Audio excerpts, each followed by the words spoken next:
안녕하세요. 채널을 다시 찾아주신 여러분을 환영합니다.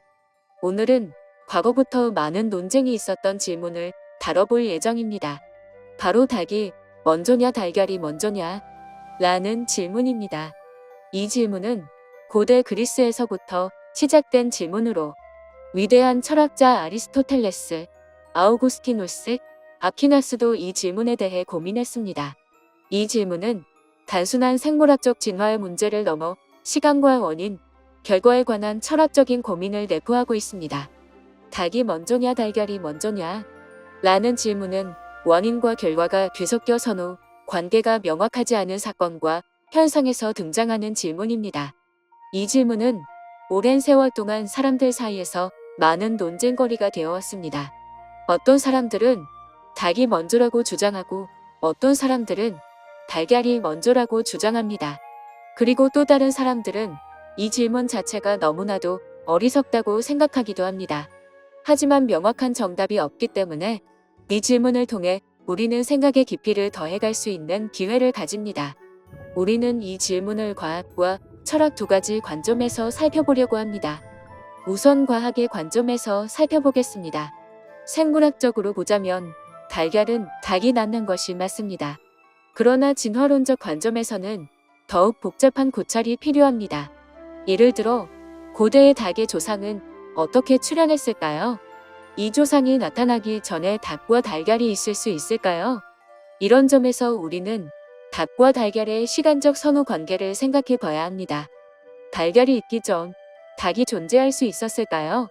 혹은 닭이 태어나기 전에는 달걀이 이미 존재했을까요?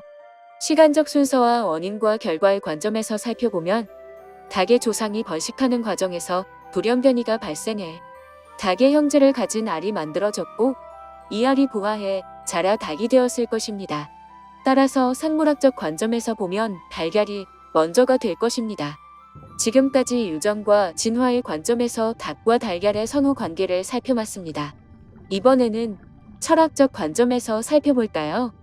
지구상에 사는 생물들 중 수많은 종들이 알을 낳아 번식을 합니다.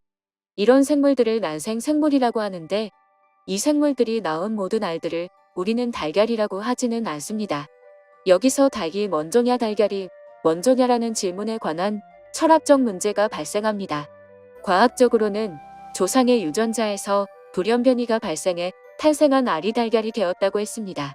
하지만 달걀의 정의는 닭이 낳은 알입니다. 그렇다면 닭의 조상이 낳은 최초의 닭이 되는 알은 달걀일까요? 아닐까요? 이 문제에 관한 명확한 답은 쉽지 않습니다. 달걀의 정의인 닭이 낳은 알을 달걀이라고 생각하는 사람은 닭이 먼저다라고 대답을 할 것이고 최초의 닭이 되는 알을 달걀이라고 하는 사람은 달걀이 먼저다라고 답을 하게 될 것입니다. 즉 어떠한 문제를 바라보는 관점에 따라 답변이 달라질 수 있습니다.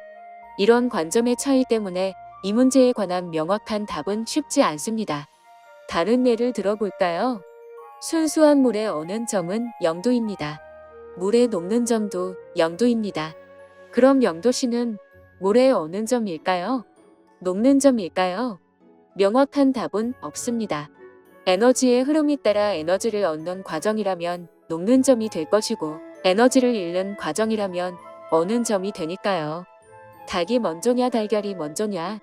라는 질문은 오늘날에도 여전히 우리에게 깊은 인상을 남기고 있습니다.